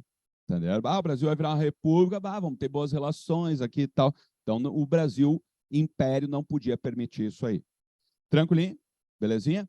Passa para mim aí, consegue? E aí chegamos no top, então, pessoal. Para fechar, temos que falar desse segundo reinado, que sempre aparece alguma coisinha na Mamãe URGS, tá? O segundo reinado, como vocês podem ver, foi o governo de mais longa duração da história do nosso país, tá? 49 anos de governo do Pedrinho, né? Dom Pedro II, que vai virar, então, Pedrão agora, aquele senhor barbudo, né? Aquela imagem mais famosa que existe dele e tal. Pessoal, características do segundo reinado. Primeiro, volta à centralização do poder, aquele processo, né, de descentralização feito pelos liberais ali, durante o período regencial, eles voltam atrás, no final os conservadores assumem, começam a centralizar o poder de novo, volta a ter poder moderador, Dom Pedro, no período regencial não tinha poder moderador, hein? Por quê? Porque não tinha rei, né? Estava suspenso o poder moderador. Agora volta a ter poder moderador, volta a ter rei, volta a centralização do poder. Só que aí entenda uma jogada, ó. No segundo reinado, nós teremos um poder autoritário, sim. Mas o Dom Pedro II, vocês acham que vai ser um cara que vai atuar de forma autoritária, que nem o pai fazia? Não. Por quê? Muito bem doutrinado, aliás. Vocês acham que a aula de história é doutrinação? Leiam um pouco sobre a história do jovem Dom Pedro. O Pedrinho, o pessoal que fizeram com ele, eu tive até pena quando eu li a biografia dele. O guri, imagina, ficou aqui com 5 aninhos. O pai dele foi embora, nunca mais voltou. E aí a elite brasileira que educou ele, cuidou da educação dele.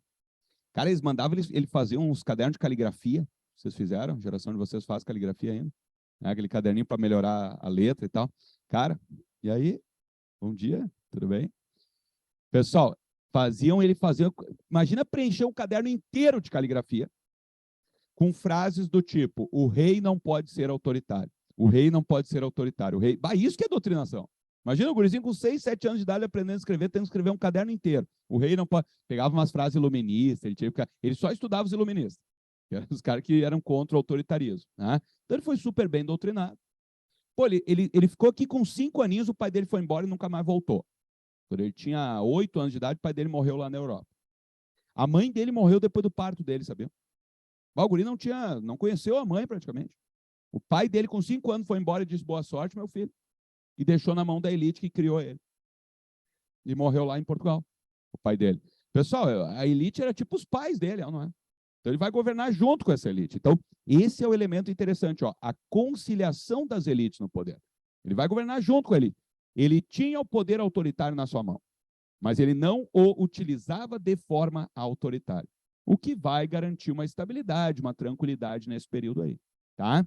E aí, lembre, vamos lá, algumas características. Por exemplo, o Brasil vai ser uma espécie de regime parlamentar. Mas sabe como é que é o Brasil? O Brasil deturpa tudo, né? Eles chamam o nosso parlamentarismo de parlamentarismo às avessas, ao contrário, tá? Por quê? Pessoal, no regime parlamentar britânico, vamos pensar o caso clássico, né? Na Inglaterra, quem é que manda realmente? Primeiro-ministro, que é escolhido por quem? Pelo parlamento. Ele é um funcionário do parlamento, nunca esqueçam disso. Primeiro-ministro é quem comanda, é o chefe de governo. Mas ele é eleito pelo parlamento, qualquer rateada que ele dá, o parlamento chama ele para prestar satisfação, e a qualquer momento o parlamento pode derrubar ele e botar outra pessoa no lugar. Entendeu? Então, no parlamentarismo, o poder está na mão do parlamento, que escolhe um primeiro-ministro e troca o primeiro-ministro quando quiser. Problema, no Brasil, vamos lá. Então, o parlamentarismo clássico, como é que funcionava? O poder está no parlamento. O parlamento escolhe o primeiro-ministro, demite ele e escolhe outro quando quiser. Rei, rainha não manda nada, você sabe. Vira uma figura simbólica. Vamos para o Brasil agora. No Brasil, criaram a figura do primeiro-ministro, né? Problema número 1. Quem é que escolheu o primeiro-ministro no Brasil? O rei. Já começou mal, não é? O rei era quem escolhia o primeiro-ministro, tá? E aí, quando dava uma treta, pessoal, se o parlamento, congresso, legislativo, brigasse com o primeiro-ministro, entendam, o primeiro-ministro era o executivo, escolhido pelo rei, tá? E aí, se o legislativo briga com ele, qual é o poder que era acionado para decidir as coisas no Brasil? Quando há uma briga entre 2 dos 3 poderes. O poder moderador, né? O quarto poder, que pertence ao rei. Moral da história, o rei escolheu o primeiro-ministro, e se o primeiro-ministro tivesse algum atrito com o parlamento, por exemplo, o rei podia usar o poder moderador e fechar o parlamento. Vocês estão entendendo que ridículo o parlamentarismo brasileiro? Né? Na prática, o poder estava na mão do rei. Por isso, eles chamam de parlamentarismo às avessas. Ao contrário. No Brasil, o rei era quem mandava. Tá? Mas o Dom Pedro II, como eu falei, vai ser um cara tranquilo, espertalhão. Tá? Ele sempre, antes de tomar uma decisão, escolher o primeiro-ministro, ele negociava com os caras. Chamava e dizia: ô pessoal, estou pensando em fazer assim, o que vocês acham? Ele, não, faz assado. Ele, tá, e desse jeito, ele, fechou. Entendeu? Então, ele sempre negociava antes. Ele vai ter um fator importante que é a elite brasileira nessa época vai se aglutinar em 2 partidos, basicamente. Partido Liberal e Partido Conservador. Se isso cair na prova, pessoal, esses 2 partidos tinham grandes diferenças entre eles? Não, né? Lembra da frase famosa que às vezes os caras dizem: não existe nada mais liberal do que um conservador quando está na oposição, e nada mais conservador do que um liberal quando assume o poder. O que essa frase quer dizer? Era tudo igual, tudo farinha do mesmo saco. Esse pessoal do Partido Liberal e Conservador, pessoal, é tipo lá nos Estados Unidos hoje, tem os republicanos, os democratas e tal, tem pouca diferença entre eles. Pouca diferença, não é? Lá até tem mais diferença do que tinha nesses aqui. Mas lá mesmo, não se iludam, né, com, sei lá, com o Barack Obama, com o Joe Biden e tal. Não tem muita diferença. Tá, ok, o Trump é um ponto meio fora da curva, assim. Mas se tu pegar os líderes clássicos do Partido Republicano e Democrata nos Estados Unidos, não tem muita diferença. Você nunca viu aquele meme, eu acho genial, que é um avião bombardeando, e aí é tipo assim, Estados Unidos, no governo dos republicanos, bombardeando o país. É um avião normal bombardeando. Depois, agora é governo democrata, Obama. Obama bombardeou um monte de país. E aí é um avião cheio de bandeirinhas, assim, bandeirinha LGBT, bandeirinha não sei o quê, Black Lives Matter, bombardeando igual. Né? Essa é a diferença entre democratas e republicanos, resumindo, nos Estados Unidos. Tá? Mas, enfim. E aqui nem essa diferença tinha. Tá? Liberal e conservador era tudo muito parecido. A única diferença, o liberal quer dar mais autonomia para as províncias, o conservador é mais centralizador. Ponto. Mas era tudo homem, branco, rico, velho. Né? Homem branco, rico e velho vai defender o quê, pessoal? Os interesses de quem? De homem branco, rico e velho, vocês sabem disso. Né? E por isso que eu digo que a gente vota errado, né? Que a gente não escolhe. Mas, enfim, voltando. Aí, o que acontece? Ó? Então, o Dom Pedro, na hora de montar seu ministério, ele sempre fazia o seguinte, ó. Primeiro ele montava um ministério liberal. Botava um primeiro-ministro liberal, que escolhia ministros liberais ali. Aí os conservadores reclamavam, né? Ele, calma, pessoal. Dá um tempo para esse cara aí, daqui a pouquinho eu monto o ministério conservador. Eles, opa, então vamos esperar a nossa vez. Estão entendendo? Ele vai promover um revezamento que é genial. Não botei aqui, né? Quem está anotando, bota revezamento de liberais e conservadores no poder. O Dom Pedro vai promover um revezamento. Se vocês olharem, tem na internet isso, a lista dos ministérios, não precisa saber isso, tá? Eita. Se vocês olharem a lista dos ministérios, vocês vão ver que é um ministério liberal, um conservador. Um ministério liberal, um conservador. Tá? Então ele fazia isso. E aí isso vai gerar uma tranquilidade. Porque pensa comigo, tu é liberal. Dele, ele montou o ministério conservador, não gostei. Ok. Mas se tu te revoltar, tu vai tomar uma ruim. Se tu esperar, vai chegar a tua vez daqui a pouco. E aí, com isso, os políticos se acalmaram, entendeu? Cada um tinha a sua vez ali de usufruir das mamatinhas de estar no governo. Estão entendendo? Então, ele botava o Ministério Liberal, o Ministério Conservador, Ministério Liberal, Ministério Conservador. Isso vai gerar tranquilidade desse período. Tá? Liberal e conservador, tudo a mesma coisa. Depois, eu vou falar para vocês, vai surgir o Partido Republicano, que aí vai ser diferente, vai enfrentar esses aqui e vai querer a República daí. Tranquilinho?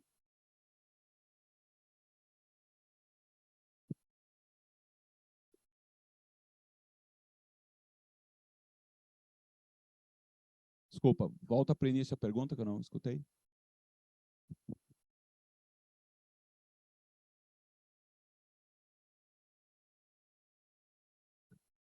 Tá. Entendi o que tu está lembrando. Isso aqui começa aqui, entre liberais e conservadores, tá? Que eram os dois grandes partidos, é a época do café agora e tal. E essa elite do café, justamente, ela vai passar a mandar no Brasil. Ela se torna uma elite econômica e política, né? Ela forma seus representantes, porque a elite econômica tem os seus representantes sempre. E o que vai acabar acontecendo? Ó? Imaginem o seguinte, o Dom Pedro, ele governava então, imagina o Dom Pedro aqui, tá? E aqui na base dele tu tinha então liberais e conservadores revezando. Vai chegar um momento, e esses liberais e conservadores é principalmente o pessoal do café, São Paulo, Minas, tá? Vai chegar um momento que eles vão olhar assim, a gente não precisa mais do Dom Pedro. E aí o que é a proclamação da República, pessoal? Eles expulsam ele, e essa elite do café assume o poder. E aí eles vão costurar meio que uma aliança ali, São Paulo e Minas, vai ter o Partido Republicano Mineiro e o Partido Republicano Paulista, e aí eles vão ficar se revezando no poder. Entendeu? Muda os nomes, mas é a mesma elite, basicamente. E aí vai ter o Partido Republicano Mineiro e o Partido Republicano Paulista. Café com leite. O famoso café com leite, que vai ser o revezamento na República Velha, que é o próximo período que a gente vai revisar depois.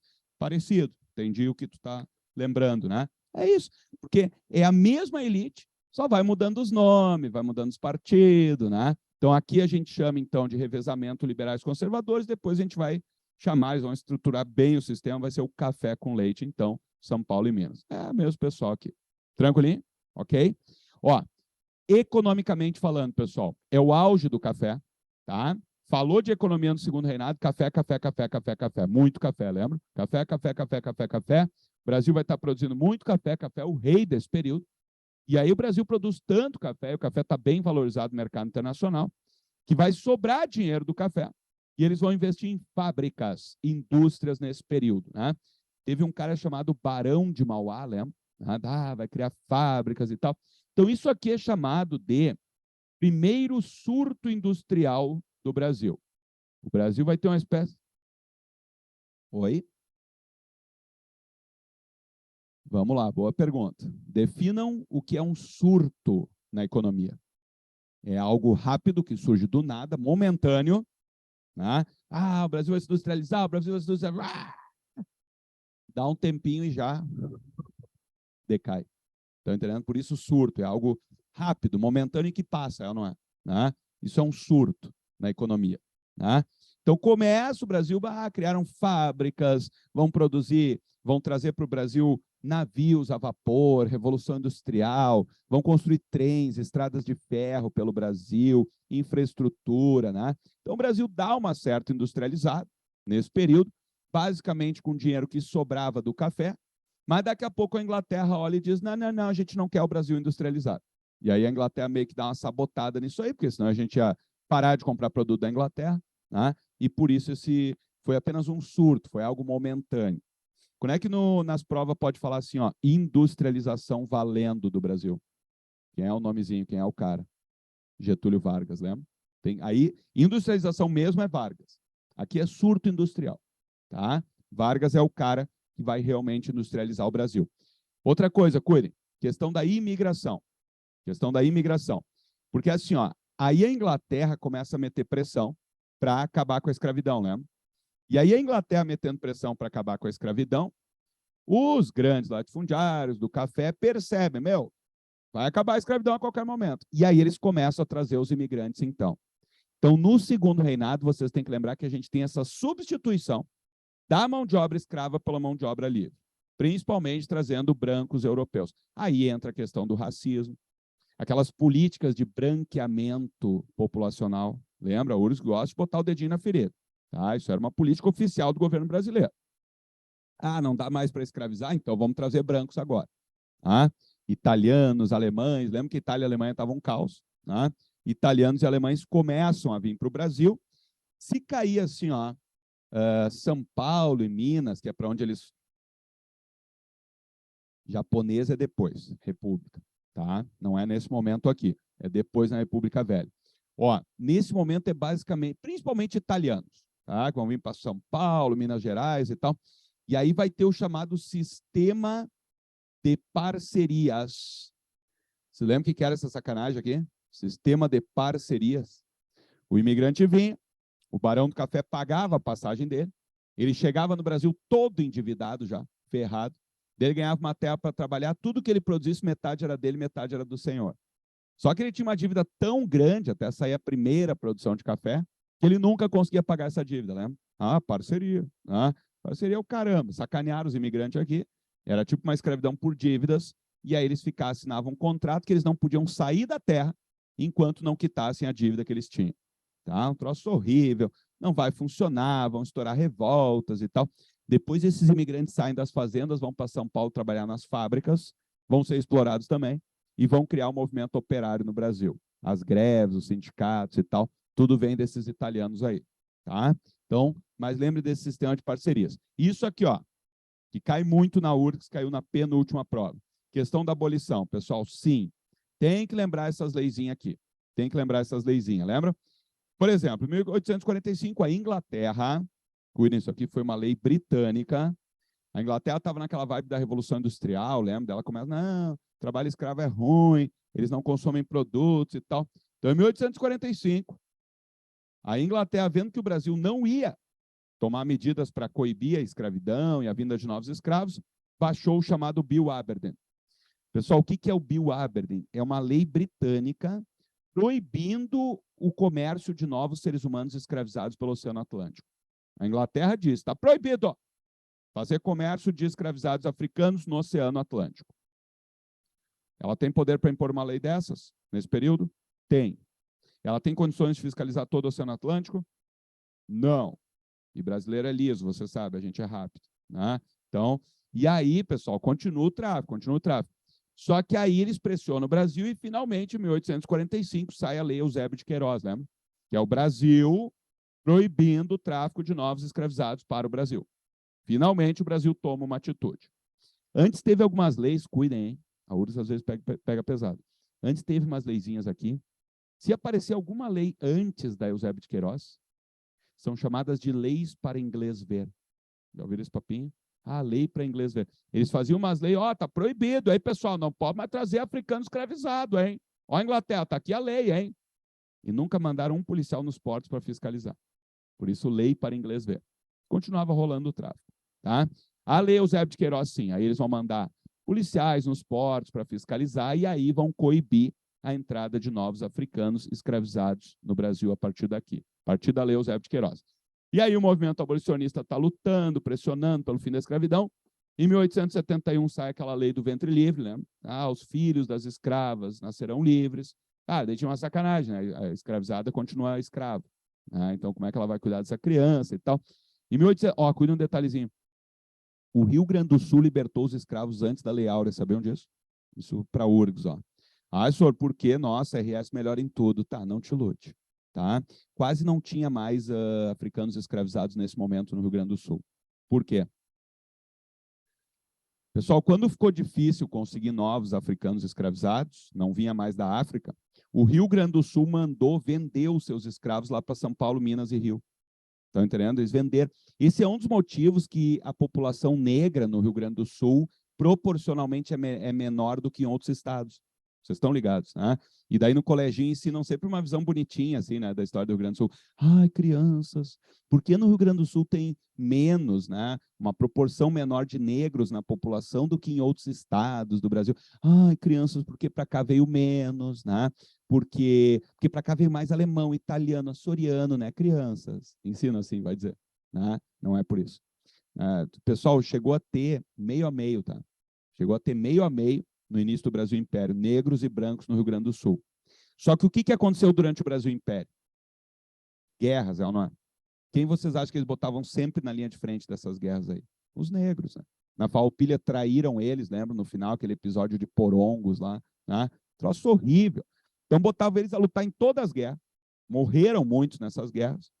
E aí, quando pararam de vir novos escravos da África, o tráfico interno era liberado ainda. Então, o Rio Grande do Sul vendeu seus escravizados para o pessoal do Rio de Janeiro, para as lavouras de café. E assim que foi diminuindo, claro, entram alemães e italianos também nessa época aqui. E óbvio que isso mexe com a constituição da população do Estado. Né? Mas não é tão bonitinho que nem nos contam. Na verdade, teve uma matança e teve a venda deles como escravizados para o Rio de Janeiro. Tá? E aí, como não tinha mais quase a elite do Rio Grande do Sul, olha como a gente é liberal. Acabamos com a escravidão. Tá? Meio palhaçado, mas enfim, foi antes da Lei Áurea.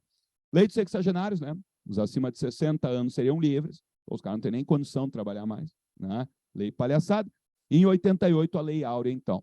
Caiu recentemente na URGS uma questão sobre a Lei Áurea e suas consequências. Né? Lembram, né? Ela não teve qualquer compensação para essas pessoas que foram escravizadas por 300 anos em nosso país. Tá? Joga eles a própria sorte numa sociedade injusta, desigual, social e economicamente falando, e racista ainda por cima. Né? Então, não teve nenhuma compensação, nenhuma reparação histórica, enfim, a URGS toca nesse assunto sim. Tá, pessoal? Vocês sabem que aqui existe um negócio muito mal resolvido, tá? A famosa dívida histórica do Brasil para com os afrodescendentes. Tá? E aqui se cria isso aí com essa abolição mal feita. Ok até aqui? Estão lembrando? Faz para nós aí. Pessoal, outro assunto que faz um tempo que não cai na URGS, ó, e que pode, é uma boa para cair nessa prova agora. Guerra do Paraguai. Tá? Lembrem que a Guerra do Paraguai, então, ela estoura aqui no Sul, era um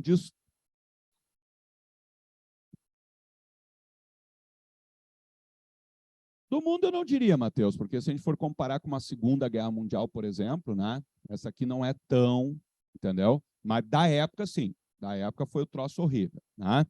Guerra do Paraguai. Foi pela Bacia do Prata, lembra? Eram disputas pela Bacia do Prata, né? E aí estoura essa guerra, o Paraguai estava querendo se tornar uma potência e tal. Brasil, Uruguai e Argentina se uniram para destruir o Paraguai. A chamada Tríplice Aliança. Lembrem disso, né? Brasil, Uruguai e Argentina. Quando a Inglaterra vê essa guerra estourando, a Inglaterra, opa, Brasil, a gente empresta, viu? Dinheiro, arma, munição, tudo o que tu quiser, só assinar esse papelzinho aqui. Tá? E aí a gente se endividou um monte com a Inglaterra para fazer essa guerra. A gente invade o Paraguai, destrói o Paraguai. A gente acaba com o Paraguai. Tá? Então, assim, ó, o Brasil é o país mais importante da Guerra do Paraguai. Tanto que no Paraguai eles chamam de Guerra do Brasil, sabiam? Lá eles chamam Guerra do Brasil. Que a gente invadiu e destruiu o país deles. Tá?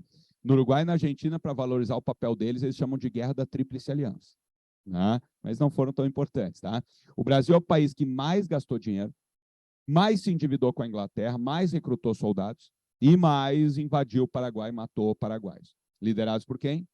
O famoso Duque de Caxias. Agora ele ganha o título Duque de Caxias.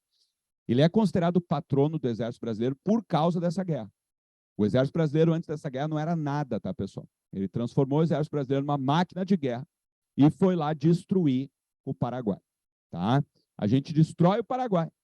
Ó, então, consequências, que é o que mais cai na prova. Destruição do Paraguai e o fortalecimento do Exército Brasileiro e do movimento abolicionista. Por que fortalece o movimento abolicionista? Porque para ter soldados para lutar, o Exército Brasileiro começou a recrutar negros, que antes não podiam entrar no Exército Brasileiro. Mas para entrar no Exército não podia ser escravizado. Então eles libertavam eles e botavam no Exército. E aí um grande contingente do Exército Brasileiro passa a ser negros livres, que voltam para o Brasil, e o Exército volta para o Brasil abolicionista, querendo o fim da escravidão. Se vocês olharem as leis ali, ó, olha a data aqui, a Guerra do Paraguai terminou em 70, e em 71 já sai a lei do ventre livre, por exemplo. Isso tem a ver com a pressão do Exército. O Exército volta da guerra querendo o fim da escravidão, querendo uma república. Pessoal, isso aqui é importante para a gente entender agora o fim da monarquia. Porque o exército que volta da Guerra do Paraguai é o exército que vai derrubar a monarquia no Brasil. Deodoro da Fonseca e Floriano Peixoto eram heróis da Guerra do Paraguai. Por que eles voltaram da Guerra do Paraguai querendo a república? Porque eles voltaram fortalecidos, começaram a querer espaço de participação na política, e a monarquia não dava espaço para o exército se meter em política. E aí eles perceberam que no Uruguai e na Argentina, que eram repúblicas, o exército tinha um papel mais forte na política. Derrubava presidente, botava ditador no poder. O exército gosta ou não gosta disso aí? Se meter em política. Não deveria, mas gosta. Tá? E aí o exército brasileiro volta da Guerra do Paraguai querendo participar da política. O Dom Pedro II diz, não vai rolar. E eles, não, então nós queremos uma república agora. Tá? E aí vai crescendo esse movimento republicano dentro do exército brasileiro. Tá? Passa para nós aí. E aí nós vamos somar tudo agora, pessoal, para entender o fim da monarquia no Brasil. Lembrem, ó, isso aqui pode cair, né? A crise do segundo reinado. Por que caiu a monarquia? Primeiro, questão política.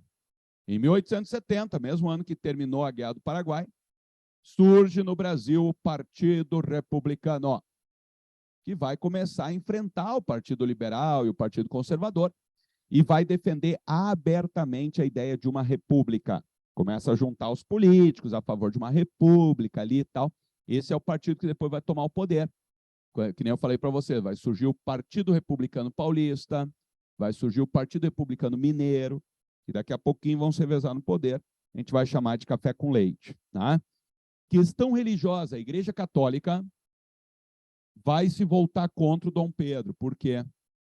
Você lembra que teve uma briga com a maçonaria aqui? A Igreja Católica brigou com a maçonaria. O Dom Pedro apoia a maçonaria e manda prender os padrezinhos da Igreja Católica. A Igreja Católica fica furiosa e começa a defender a ideia de uma república. Os republicanos encostam no ouvidinho da igreja e dizem, se virar república, Estado laico, peronomútil, né? Vocês vão ter isenção de impostos, o governo não vai opinar em nada da igreja. Então nos interessa. Né? E aí a igreja começa a se juntar com os republicanos. O exército, a questão militar. O exército voltou da Guerra do Paraguai fortalecido, abolicionista republicano. Né? Então, com o fim da Guerra do Paraguai, nós temos um exército republicano querendo a derrubada da monarquia. Só faltava quem, pessoal? A elite brasileira, que é quem define as coisas. Quando é que a elite resolve que não precisa mais do Dom Pedro? A partir de 1888. A partir de 1888, com o fim da escravidão. O que aconteceu? Quando o Dom Pedro, na verdade foi a princesa Isabel, lembra? Que assinou, né? Dom Pedro estava doente, a filha dele, regente, assinou. A Lei Áurea, né? Acabando com a escravidão. A elite escravista exigiu uma indenização. Chegaram no Dom Pedro e disseram, tá, ô Dom Pedro, tua filha acabou com a escravidão, a gente vai receber pelos produtos que a gente está perdendo. Olha o nível da coisa. Né? E o Dom Pedro disse, não, não vai rolar. Acabamos com a escravidão, isso era um troço absurdo, já tinha que ter acabado a tempo. Né? E aí, como a elite brasileira não recebe uma indenização, ela se torna escravista, ela se torna republicana, perdão. Ó, a elite escravista do Rio de Janeiro, que ainda apoiava o Dom Pedro, se torna republicana. Quem? De quem?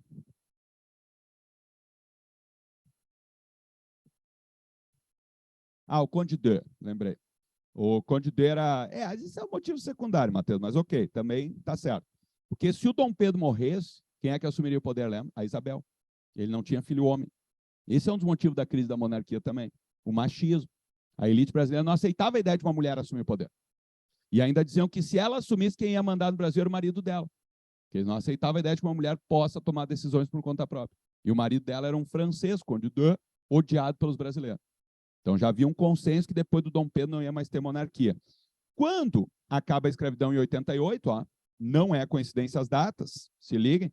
Quando acaba a escravidão em 88, a elite escravista se torna republicana, bate na portinha do quartel, e o quartel faz o quê? Dá um golpe. Deodoro da Fonseca, Floriano Peixoto.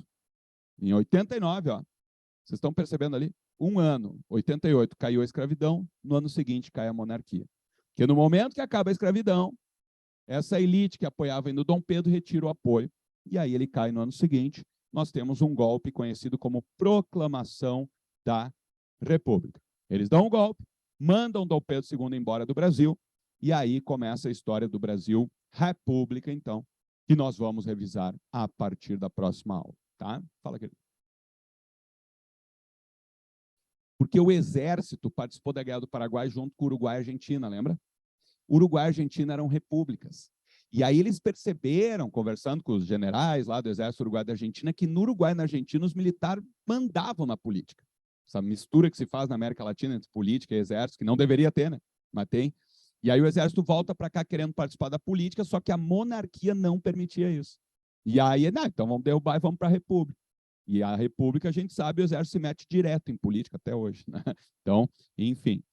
Tranquilinho? Fechou? Belezinha? Ok? Então tá, pessoal. Próxima semana o Fernando tem 2 períodos com vocês. Na outra eu volto. E aí a gente ainda tem, pelo meu planejamento, 3 encontros para revisar todo o Brasil República tranquilamente, tá? Valeu. Boa semana a todos e todas. Tchau.